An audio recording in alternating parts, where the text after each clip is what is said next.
Si toutefois nous n'avions pas encore pris pleinement conscience de la période liturgique dans laquelle nous sommes rentrés depuis mercredi dernier, il est certain que les textes que nous venons d'entendre aident à nous plonger sans détour dans le temps du carême. C'est le récit des tentations de Jésus pendant son séjour au désert que nous venons d'entendre dans l'Évangile, et il amorce, après la célébration des cendres, ce temps privilégié que nous offre l'Église, qui a pour objectif de nous préparer à la fête des fêtes, à Pâques. Temps de grâce, temps de réflexion et de prière, temps de partage et de pénitence pour apprêter notre cœur à la célébration des jours saints et au rappel de notre rédemption.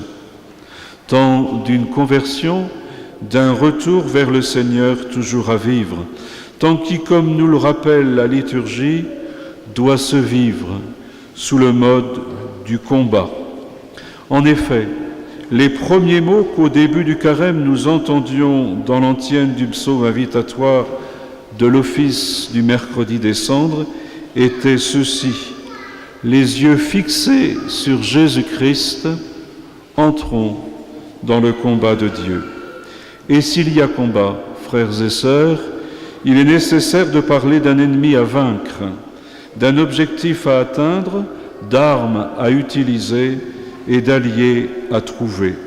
L'ennemi, bien sûr, c'est le démon, Satan, au nom innombrable, l'adversaire, le tentateur, le malin, le père du mensonge, le grappin.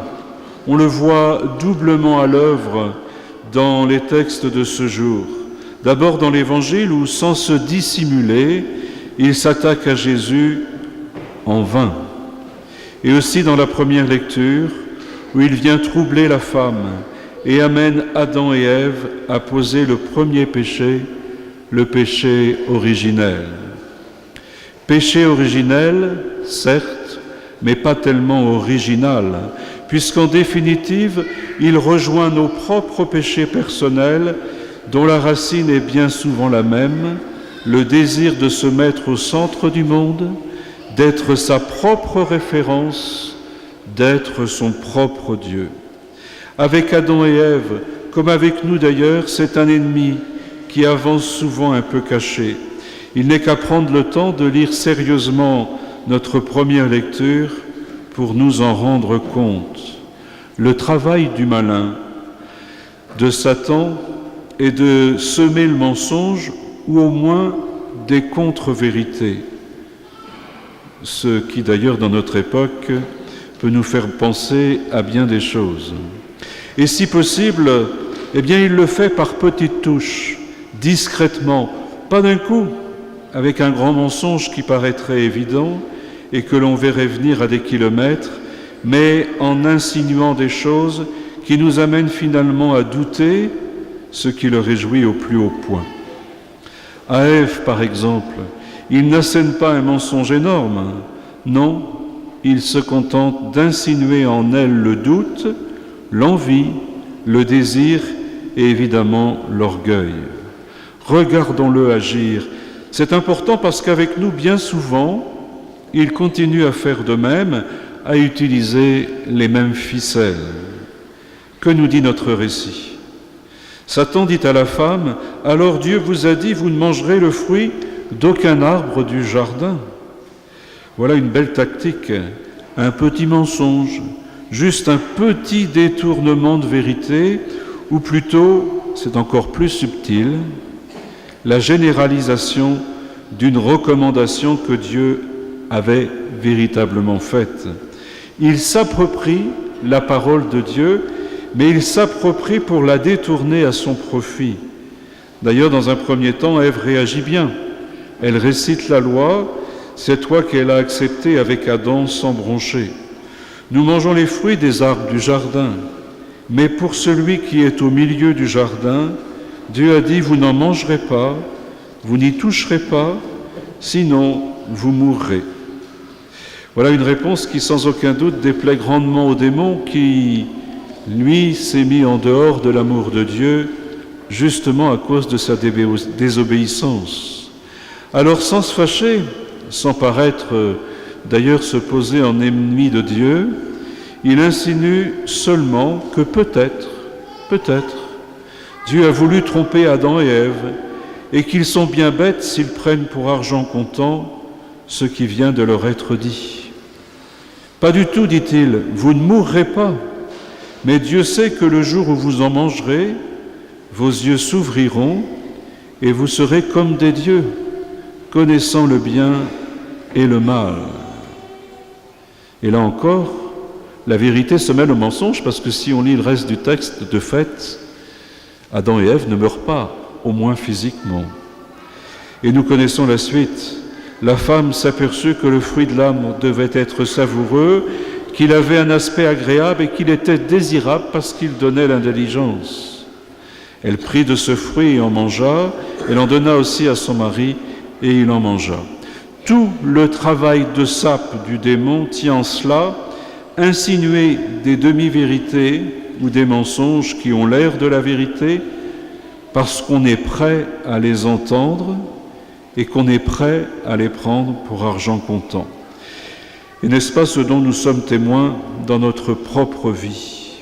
Peut-être est-il bon d'évoquer des exemples concrets pour montrer à quel point nous restons les uns et les autres fragiles lorsque l'envie, le désir de se faire l'égal de Dieu, l'orgueil nous habite. Ne l'entendez-vous pas vous susurrer parfois « Allez, ce n'est pas si grave ». C'est vrai qu'il n'est pas bien de voler, mais est-ce vraiment du vol que de ne pas dire à la caissière qu'elle s'est trompée en rendant la monnaie en notre faveur pour 1 ou 2 euros? Est-ce si important? Allez, ce n'est pas si grave. C'est vrai qu'il ne faut pas mentir, mais est-ce vraiment mentir que de travestir un peu la vérité pour paraître à notre avantage ou sortir d'une situation embarrassante? Allez, ce n'est pas si grave. C'est vrai qu'il ne faut pas critiquer, mais est-ce vraiment de la critique que de reconnaître, seul ou avec d'autres, que cet époux, ce voisin, ce frère, ce camarade est vraiment compliqué, pour ne pas dire plus. Cet « aller, ce n'est pas si grave » ne trouve-t-il pas en nous un écho de vérité lorsque nous examinons nos manières d'être sur bien des points de notre vie, et cela du plus intime au plus public? Nous venons de passer un long temps à évoquer l'ennemi, mais alors quel est l'objectif de ce combat? Il tient, vous le savez bien, en un seul mot, la sainteté, l'augmentation et l'amplification de la grâce dans notre vie.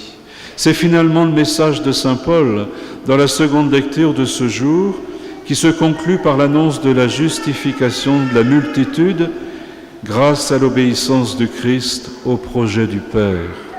Obéissance qui se manifeste ce matin dans le rappel de la parole de Dieu utilisée par le Seigneur pour contrer les attaques du tentateur.